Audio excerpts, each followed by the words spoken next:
जी अस्सलाम वालेकुम रहमतुल्लाहि व बरकातुहू। एक तरफ साइफर गुब्बारे से हवा निकल चुकी है। सुप्रीम कोर्ट के 3 रुकनी बेंच ने जो इमरान खान और शामिद कुरैशी को ज़मानत दी थी और जो ज़मानत का फ़ैसला लिखा, उस फैसले ने साइफर केस को उड़ा कर रख दिया। फ़ैसला कई बार आपसे डिस्कस कर चुका हूँ, कई बार उस फैसले के अहम पॉइंट्स बता चुका हूँ। उस फैसले के बाद एक और अहम पेशरफ्त हुई जिसने साइफर केस को मज़ीद कमज़ोर कर दिया, और वो था आज़म खान का बयान अडयाला जेल में। जब साइफर अदालत लगी, जज अबुल हसन ज़ुल्करनैन की अदालत, और आज़म खान जो वादा माफ़ गवाह हैं इस केस के, मरकज़ी गवाह हैं इस केस के, सुल्तानी गवाह हैं इस केस के, उन्होंने आकर जब बयान दिया तो वो बयान बिल्कुल मुख्तलिफ था उस बयान से जो FIA को उनके बारे में बताया गया था, कि जो FIA को उन्होंने बयान दिया या जो मजिस्ट्रेट के सामने बयान दिया। 161 का बयान, 164 का बयान, उन दोनों बयानों से ये बयान मुख्तलिफ था। इस बयान ने साइफर केस की जो गुब्बारे में रही सही हवा थी वो भी निकाल दी। सुप्रीम कोर्ट के 3 रुकनी बेंच ने भला पता है क्या लिखा था साइफर केस में। साइफर केस में जब इमरान खान और शामिद कुरैशी को ज़मानत दी तो क्या लिखा कि साइफर केस मफरूज़ों पर बना है, साइफर केस की तफ्तीश ठीक नहीं हुई, साइफर केस की FIR 7 महीने के बाद क्यों दर्ज की गई, 7 महीने क्यों डिले हुआ। जो मरकज़ी गवाह आज़म खान, वो 1 महीने कहाँ गायब रहा, 1 महीने क्यों खामोश रहा, और क्या वो शमाली इलाका जात की सैर के लिए गया था। और साइफर केस की पर में जो दफ़ात लगाई गई हैं वो ठीक नहीं है, गलत है, और साइफर केस की सारी तफ्तीश नाकस है। 18 पॉइंट्स थे इस तरह के जिसने साइफर केस के गुब्बारे से हवा निकाल दी, और उसमें एक पॉइंट था कि इमरान खान मासूम है, जिस पर PDM और मुस्लिम लीग नून को आग लग गई, और उन्होंने जस्टिस अतरम बिन अल्लाह को जस्टिस बंदयाल से मिला दिया। हालांकि जस्टिस अतरम बिन अल्लाह PDM के, मुस्लिम लीग नून के फेवरेट जजेस में से एक है। ये वही जज है जिन्होंने मरियम नवाज़ और कैप्टन सफदर को एवन फील्ड में ज़मानत दी थी, जिस ज़मानत पर सुप्रीम कोर्ट ने 5 एतराज़ात उठाए थे। ये वही जज है जिन्होंने नवाज शरीफ साहब की ज़िंदगी की गारंटियाँ मांगी थी। ये वही जज हैं जिन्होंने नवाज शरीफ साहब की रोबकार खसूसी तौर पर लाहौर भिजवाई थी ताकि उनकी रिहाई में कोई रुकावट ना आए जब वो बाहर लंदन जा रहे थे। तो दूसरी तरफ आज़म खान ने इस केस को उड़ाकर इसलिए रख दिया कि इस्तगासा की बजाय इमरान खान को फ़ायदा हुआ इसके, उनके बयान का, और इतना बयान अच्छा दिया कि इमरान खान ने आज़म खान को बयान के बाद थपकी दी, उनकी पीठ थपथपाई, मतलब कहा वेल डन। आज़म खान ने इस बयान में कहा कि साइफर हम वफाकी काबीना में ले गए, नेशनल सिक्योरिटी काउंसिल में ले गए, और साइफर को डिकोड किया गया था। और सुप्रीम कोर्ट भी, एक मैं पॉइंट भूल गया, सुप्रीम कोर्ट ने यह भी कहा कि जो इमरान खान लहरा रहा था या जो इमरान खान जिस पर बात कर रहा था वो साइफर नहीं था, वो डीक्लासिफाइड हो चुका था, डिकोड हो चुका था। तो आज़म खान ने भी वही कहा कि बनी गाला में मीटिंग हुई जिसमें साइफर को डिकोड किया गया, फिर वफाकी काबीना में गया मामला, फिर सलामती काउंसिल में गया, फिर अमरीकी सफ़ीर को बुलाकर इस पर उनको इhtजाज रिकॉर्ड करवाया गया। और इमरान खान ने जो मार्च में जो इस्लामाबाद में जलसा किया, मशहूर व मारूफ जलसा, जिसमें कागज़ से जेब से निकाल कर एक ख़त लहराया था, इमरान और आज़म खान ने कहा कि मुझे नहीं पता कि वो साइफर था, क्योंकि ना इमरान खान ने वो पढ़ा ना वो ख़त खोला, मुझे नहीं पता वो साइफर था या कोई कागज़ था या उसके मिनट्स थे। हाँ, आज़म खान ने यह ज़रूर कहा कि इमरान खान को इसकी कापी दी गई थी जो वापस नहीं मिली। लिहाजा आज़म खान और सुप्रीम कोर्ट के फैसले को मिला के देखें तो साइफर में इमरान खान को अगर लंबी सज़ा हो भी जाती है तो वो उड़ जाएगी, और मैक्सिमम सज़ा कितनी होती है, 2 साल इस सारे में अगर सज़ा होती है। लेकिन साइफर पर मज़ीद बात करने के लिए, और इमरान खान की तल्ख़ कलामी भी हुई अडयाला जेल के सुप्रीडेंट से, और इमरान खान ने गुफ्तगू भी की सहाफ़ियों से, इस पर बाद में बात करते हैं। पहले ये बताता चलूँ कि एक शर्मनाक कदम उठाया मोदी सरकार ने, और एक अफसोसनाक आज का दिन इसलिए भी था कि बाबरी मस्जिद की जगह जो राम मंदिर बनाया जा रहा था, उसका इफ्तिताह हुआ है और नरेंद्र मोदी ने इफ्तिताह किया है। इंतहा पसंद हिंदुओं के हाथों यरगमाल भारत, आरएसएस का भारत, हिटलर के पैरोकारों का भारत, और जिसमें अक़लीती मुसलमानों समेत हर अक़लियत की ज़िंदगी अजीरन हो चुकी है, और जिसमें जानवरों से तशबीह दी जाती है मुसलमानों को और अक़लियतों को, और जिसमें दिन दिहाड़े मारा जाता है, एक हजूम आता है और जिसको चाहता है मारता है, जिस मुसलमान औरत की चाहता है इज़्ज़त लूटता है, जिसको चाहता है मारता है। और असम में तो लाखों मुसलमानों को एक कानून के तहत उनसे शरीयत ले ली गई भारत की।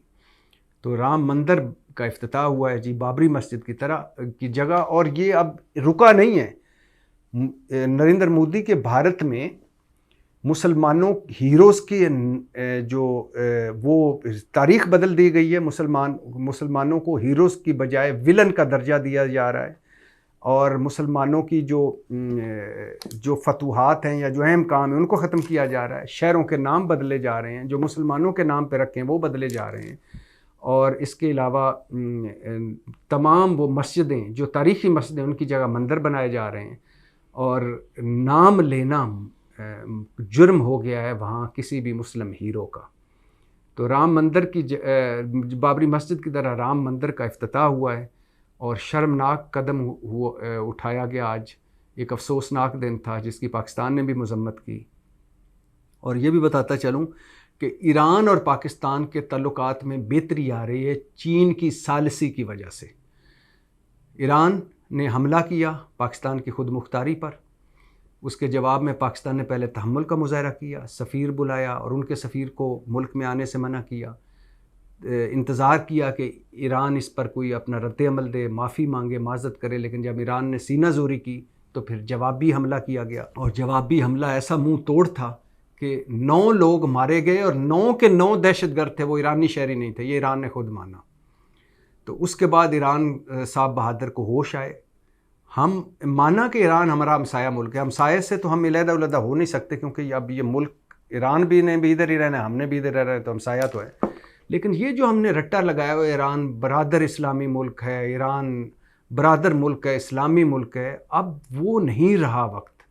ये जज्बात की दुनिया नहीं रही, मफादात की दुनिया है। यहाँ अगर आप एक दूसरे के साथ आप अच्छे ताल्लुकात हैं तो उसमें बरादर होना या इस्लामी मुल्क होना कोई ज़रूरी नहीं रह जाता। नरेंद्र मोदी को मुझे आज भी एतराज़ है, सऊदी अरब ने सबसे बड़ा सिविलियन अवार्ड दिया, ओमान, यूएई, सारे इस्लामी मुल्कों ने सिविलियन अवार्ड्स दिए सब। और जो भारत वो मुल्क है जिस पे रशिया, जिस पे अमेरिका, जिस पे चीन, तीनों उसके बिज़नेस पार्टनर हैं, और भारत वो मुल्क है जिसके सऊदी अरब, ईरान दोनों से बेयक वक्त अच्छे ताल्लुकात हैं। क्यों है? क्योंकि जब मफादात की दुनिया है। भारत एक बड़ी मार्केट है, भारत की मईशत तरक्की कर रही है, वो वहाँ इन सारे मुल्कों को अपनी चीज़ें खपत, बड़ी मार्केट, 1.25 अरब का मुल्क है, तो वहाँ इन सारों को फ़ायदा नज़र आता है। तो इसलिए ये अच्छा है कि ईरानी जहरीत हुई, उसका हमने मुंह तोड़ जवाब दिया। और अब अच्छी बात है, 29 जनवरी को ईरानी वज़ीर ख़ारजा आ रहे हैं और चीन सालसी करा रहा है, चल ताल्लुकात बेहतर होने चाहिए। लेकिन किसी को ये भूल नहीं होनी चाहिए कि वो जो चाहे आए और आके कर जाए और हम मुंह देखते रह जाएंगे। 8 फरवरी के इंतखाबात के लिए ये भी बताता चलूँ कि हुकूमत ने 35 गैर मुल्की सहाफ़ियों को इजाज़तनामे जारी किए हैं, जिनमें चीन है, जापान है, अमेरिका है, कनाडा है, हांगकांग है, बरतानिया है, सिंगापुर है। इन मुल्कों समेत 35 गैर मुल्की सहाफ़ियों को इजाज़तनामे जारी किए गए हैं जो 8 फरवरी के इंतखाबात आकर कवर करेंगे। फ़ाइज़ इसा कासी बेंच का शुक्रिया। वैसे अब इंतखाबात रह क्या गए हैं, मज़ा सारा ख़त्म हो गया है। सबसे बड़ी जमात से बल्ले ही ले लिया। तरीन फ़ैसला काजी साहब का, ये वो फ़ैसला है काजी बेंच का जो तारीख़ के कूड़ेदान में हमेशा ऊपर ही पड़ा रहेगा। और ये भी बताता चलूँ कि आज इस्लामाबाद के तालीमी इदारों में को अचानक बंद कर दिया गया था, और कुछ तो अभी तक बंद ही रहेंगे कुछ दिन गैर मुइना मुद्दत के लिए। उसकी वजह सिक्योरिटी थ्रेट, उसकी वजह दहशतगर्दी का ख़तरा था। बड़ा पैनिक फैला इस्लामाबाद में, ख़ास तौर पर बच्चों में और बच्चों के वालिदैन में। पूरा दिन अफवाहें फैलती रहीं। बिलाखिर आईजी इस्लामाबाद को आके देनी पड़ी और हालात पर काबू पाया गया। आईजी इस्लामाबाद ने आकर सूरत हाल बताई और इसी सिक्योरिटी थ्रेट और इसी दहशतगर्दी के ख़तरे के तहत आज अचानक इस्लामाबाद के बहुत सारे तालीमी इदारे बंद हुए और अभी इनमें से बहुत सारे बंद रहेंगे जब तक मुकम्मल ये ख़तरा दहशतगर्दी का ये थ्रेट टल नहीं जाता। ये भी सुनते जाइए कि सुप्रीम कोर्ट में मीडिया एक्टिविटीज़ को महदूद कर दिया गया है। अब सुप्रीम कोर्ट के अंदर कोई व्लॉग नहीं कर सकेगा, यूट्यूबर कोई वीडियो नहीं बन सकेगी, और दाखिला भी महदूद कर दिया गया है। उन साफ़ियों का जिनके पास मीडिया हाउसेस के कार्ड है और सुप्रीम कोर्ट के कार्ड होंगे वो अंदर जा सकेंगे। और ये भी बताता चलूँ कि अभी 2 दिन पहले फ़ायज़ ईसा काजी साहब और जस्टिस अतरम मिनल्ला आज़ादी इज़हार राय पर गुफ्तगू फरमा रहे थे और कह रहे थे कि 75 साल तारीख़ अगर देखें तो इस मुल्क का एक बड़ी बदकिस्मती ये रही है कि यहाँ आज़ादी इज़हार राय को दबाया गया है। और आज सुप्रीम कोर्ट में साफ़ियों का एक्टिविटीज़ महदूद की हैं। चलो इसी में ही बेहतरी होगी। और साथ साथ बताता चलूँ कि जो एक GIT बनी है, वज़ारत दाखिला ने बनाई है जजेस के ख़िलाफ़ मुहिम पर, उस GIT के भी इजलास हुए हैं। और मेरी ख्वाहिश है कि अगर ये काम शुरू ही हुआ है, मैं तो इस हक़ में हूँ कि जजेस पर ज़ाती हमले नहीं होने चाहिए, झूठे इल्ज़ामात नहीं लगाने चाहिए, ज़ाती किरदार कुशी नहीं होनी चाहिए, बिलो द बेल्ट कोई एक्टिविटी नहीं होनी चाहिए, लेकिन फ़ैसलों पर गुफ्तगू होनी चाहिए, फ़ैसलों पर इतराज़ किया जा सकता है। और मेरी ख्वाहिश है कि ये जो GIT बनी है, 6 रुकनी GIT बनी है, ये मरीम नवाज़ को भी बुलाएगी, ये राना सनाउल्लाह को भी बुलाएगी, ये PDM वालों को भी बुलाएगी, ये मौलाना फजलुर रहमान को भी बुलाएगी, ये सारों को उनको बुलाएगी जो जस्टिस बंदयाल की सुप्रीम कोर्ट को थ्रेट्स देते थे, धमकियां देते थे और उनकी जलसों में तस्वीरें लगा कर उनको मुतस्सब जज, साजिशी जज और उनके ख़ानदान, कंडक्ट और किरदार के ख़िलाफ़ जिन्होंने मुनज़्ज़म मुहिम चलाई, उनको भी बुलाया जाएगा और पूछा जाएगा कि आपने ये क्यों किया। वापस आते हैं साइफ़र केस पर। जैसा कि मैंने कहा कि साइफ़र की आखिरी मरहाइल में पहुंच चुका है केस, और उस वक्त के सेक्रेटरी ख़ारजा इमरान खान के दौर में सोहेल महमूद और सेक्रेटरी उस वक्त के दाखिला यूसुफ नसीम ने के बयानात रिकॉर्ड हुए, और साथ साथ अवैस इरशाद भट्टी, ये असिस्टेंट कमिश्नर हैं, स्पेशल मजिस्ट्रेट हैं, इनके भी बयान रिकॉर्ड हुआ। और इनके बयान के रिकॉर्ड इसलिए हुआ कि इनके सामने आज़म खान ने पहला बयान दिया था, तो लिहाजा इनका बयान रिकॉर्ड किया गया। और इस वजह से कि आज़म खान ने बयान तब्दील किया था, तो इस अदालत में अब इनका बयान दिया गया कि आप पहले आज़म खान क्या कह चुके थे। तो और वो ये बताने के लिए आए और उन्होंने बताया कि पहले आज़म खान ने क्या कहा और अब क्या कहा है। इसलिए अदालत में इनका भी आज बयान रिकॉर्ड हुआ। और प्रोसिक्यूटर रिजवान अब्बासी और शाह महमूद कुरैशी में हल्की फुल्की नोक झोंक भी हुई, वो सेक्रेटरी दाखिला के और सेक्रेटरी ख़ारजा के बयानात के हवाले से। लेकिन असल जो तल्ख़ कलामी हुई वो सुप्रीडेंट जेल अडियाला और इमरान खान के दरमियान हुई कि साइफ़र केस की समाअत के बाद इमरान खान साफ़ियों से गुफ्तगू कर रहे थे।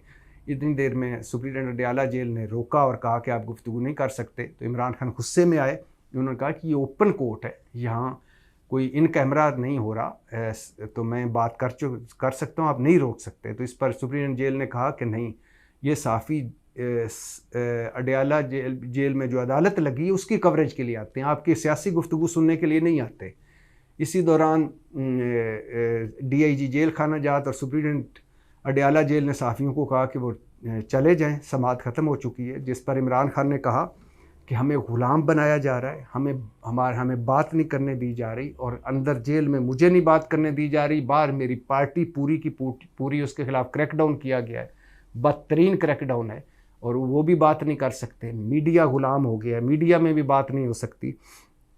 और इमरान खान ने कहा कि मदर ऑफ़ आल सिलेक्शन चल रहा है, ये जो कुछ ये हालात चल रहे हैं, ये मदर ऑफ़ आल सिलेक्शन है। जितनी भी अब तक सिलेक्शन हो चुकी हैं उनकी ये मदर ऑफ़ आल सिलेक्शन है, और हमारी जद्दोजहद है, कानून की बालादस्ती और इमरान खान ने अपने कारकुनों को कहा कि वो इतवार को निकलें कानून की बालादस्ती के लिए पुरअमन होकर। और इमरान खान ने दुख का इजहार किया कि 11-12 समातों में नवाज शरीफ के सारे केस ख़त्म कर दिए गए हैं और इंतज़ामिया मुस्लिम लीग नून की मुकम्मल मदद कर रही है और हमारे ख़िलाफ़ क्रैकडाउन कर रही है, लेकिन इसके बावजूद मुस्लिम लीग नून की जिस्म में जान नहीं पड़ रही। और इमरान खान ने फिर कहा कि ये सर्टिफाइड चोर हैं, मनी लॉन्ड्रर हैं, ज़रा कोई पूछे तो सही, हम पर तो केस चल रहे हैं लेकिन इनसे पूछे तो सही कि नवाज शरीफ के बेटे ने 18 अरब का सिर्फ एक घर बेचा लंदन में, वो पैसा कहाँ से आया। तो इतनी देर में अडयाला जेल के सुप्रीडेंट ने मीडिया को निकाल दिया। इमरान खान समाअत के बाद अपने वापस सेल में चले गए, बैरक में चले गए। साइफ़र केस इख्तितामी मराहिल में है। तोशाखाना केस की जिरा हो रही है। 9 मई केस में इमरान खान गिरफ़्तार हो चुकी हैं और उसकी भी समातें हो रही हैं। तोशाखाना का दूसरा रेफरेंस उसका भी चल रहा है। तो इस वक्त एट ए टाइम बहुत सारी चीज़ें चल रही हैं। इद्दत में निकाह पर स्टे ऑर्डर दिया हुआ है इस्लामाबाद हाई कोर्ट ने, और जो निकाह से पहले नाजायज़ तल्लुकात वाला केस ख़त्म हो चुका है। तो लिहाजा इस वक्त 200 पौने 200 के करीब मुकदमे इमरान खान पर और कई में फ़र्द जुर्म आयद हो चुकी है। इलेक्शन सर पर है, तहरीक इंसाफ बार बल्ला छिल गया है, कप्तान उनका अंदर है, खिलाड़ी जो हैं वो अपनी इधर उधर छुप रहे हैं और मुस्लिम लीग नून अकेली मैदान में है। और लेकिन वो अकेली होकर भी अकेली दौड़ रही है और उनकी दौड़ से लग रहा है कि वो नंबर 2 पे आएंगे। अकेले दौड़ कर भी नंबर 2 पर आएंगे। पाकिस्तान जिंदाबाद।